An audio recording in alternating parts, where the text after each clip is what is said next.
Good morning and welcome to Rose Red Homestead. Today we're going to talk about something that goes directly to self-reliance. So many of us purchase things in the grocery store that come in plastic jars or glass jars, and when we're done we just toss these out. Every one of these jars that we have here, from soda bottles to this was animal crackers from Costco, and then all of these other jars that you see can be repurposed for food storage, and they are especially good if you are just starting out and not wanting to make the investment in the more expensive food grade buckets and everything that it takes to get food preserved in those. I have now divided our jars into two camps. We have the glass jars and we have the plastic jars. So let's start with the plastic jars. It is important for us to take great caution when we repurpose plastic jars from the grocery stores for food storage. First of all, it is important to know that we need to check on the bottom in this little triangle, and you won't be able to see it on the camera, but pick up any plastic container, and on the bottom there is a recycling triangle, and in that triangle is a number. And all of these are number ones. They are intended for one use only, but this plastic is rigid and thick enough that we can most definitely reuse these for storing dry foods in. Only dry foods is what we're going to be talking about today. And so what else does a plastic container need to have in order to work appropriately for repackaging wheat, beans, rice, foods like that in here to be safe? Well, a screw-on lid, and or one like this that is a screw-on lid, but it's not just like it's a little bit different type of a screw-on lid. Okay, and it is best if the inside right here has a little strip of sealing compound. Now this one does not. I don't know if you can see that, but there is no sealing compound right here as there is in this one on this glass jar. You can see that right here is a nice little rubberized sealing compound that will ensure an airtight seal.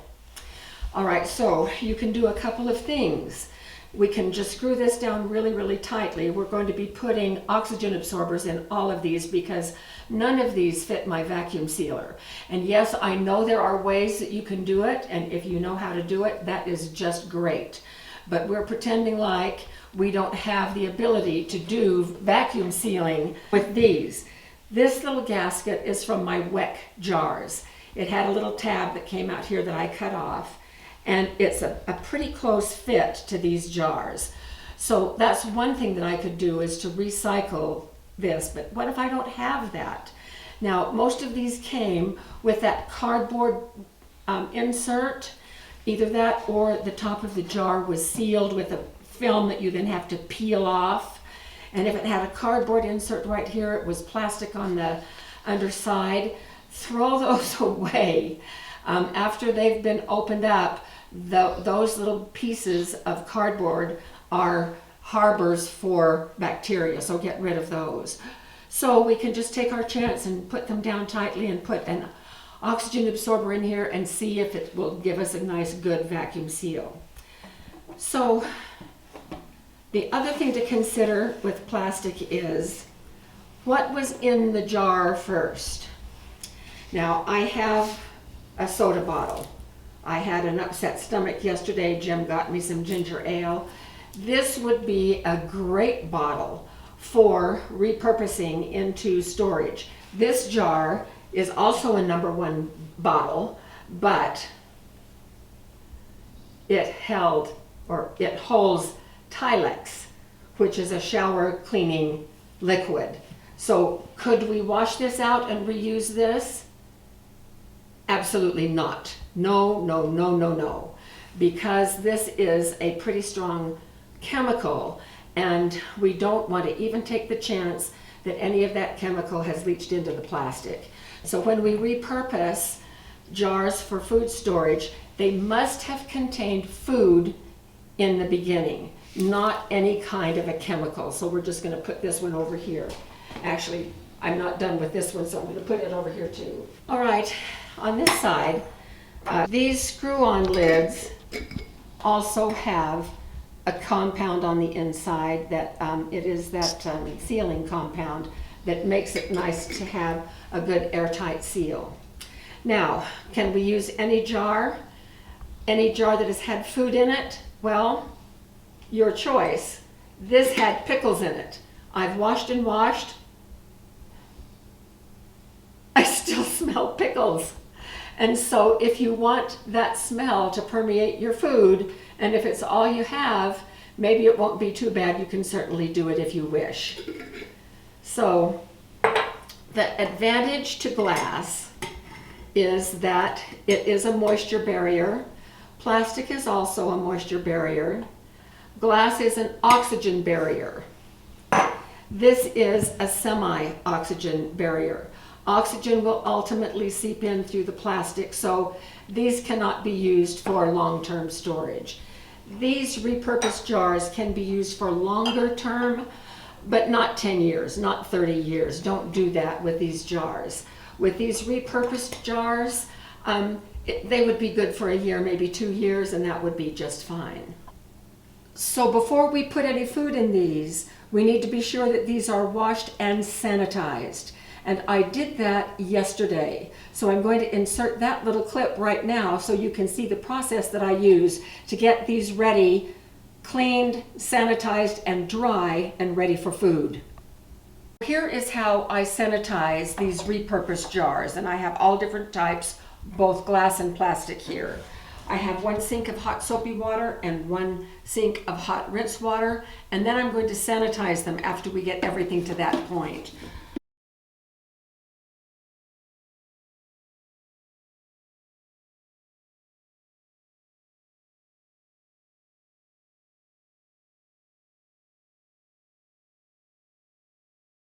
At this point, you can use either Clorox or you can use stearamine tablets.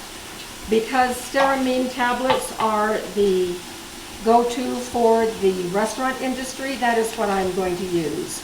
And the instructions on the back for rinsing dishes like this is 2 tablets per gallon.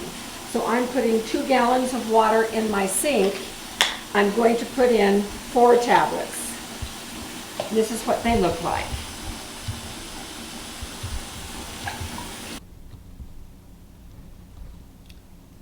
So you can see they are bubbling like Alka-Seltzer.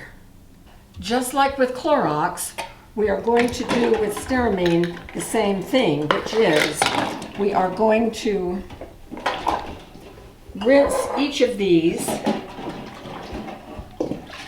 in the stearamine. They do not have to stay submerged. If we were doing silverware, we would need to leave them submerged for 2 minutes. But just regular dishes, which these qualify as regular dishes, we just cover every surface with that solution, and then we let them air dry. We do not rinse them again. So what are we going to put in these? I'm so glad you asked. We'll be back in a moment and I'm going to show you. I'm having a little bit of a difficult time these days finding beans in 25-pound bags.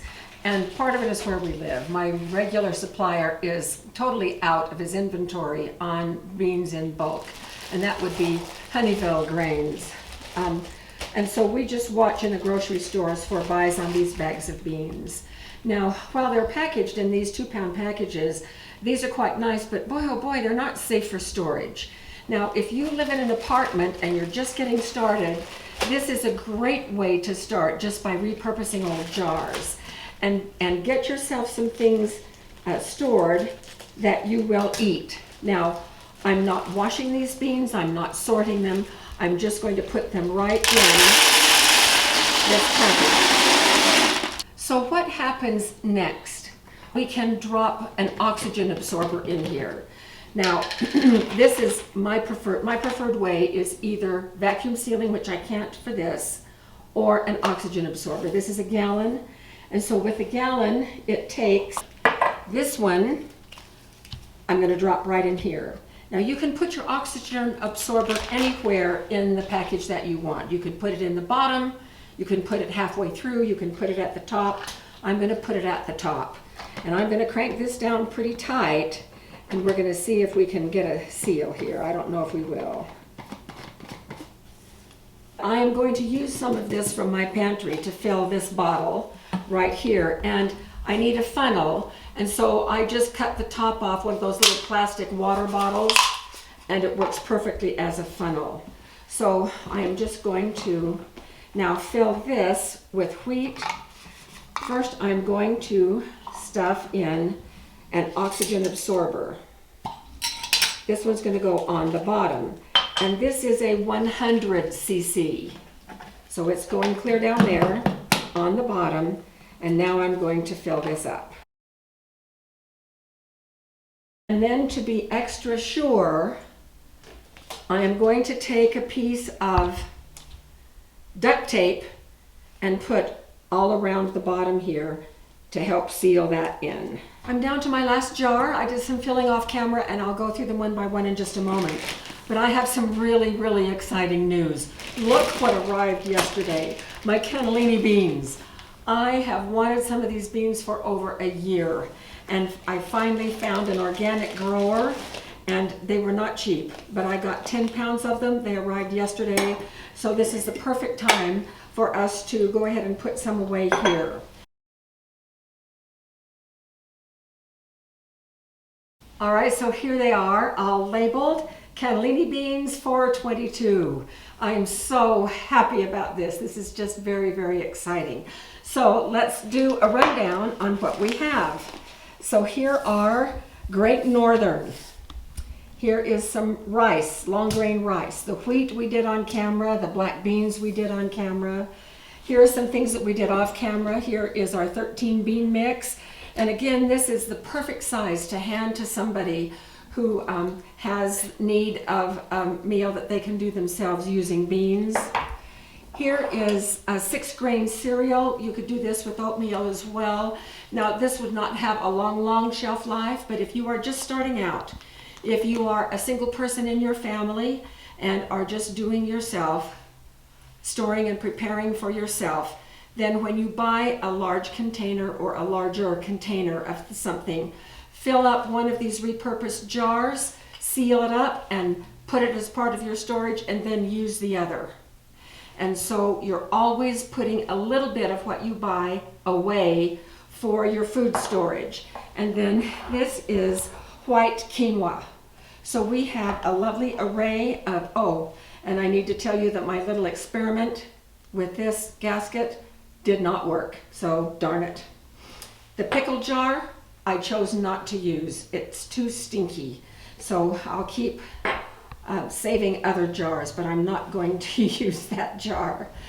So all you need is repurposed jars, oxygen absorbers, and then some duct tape, and you have a way to store by repurposing what you might already have in your possession.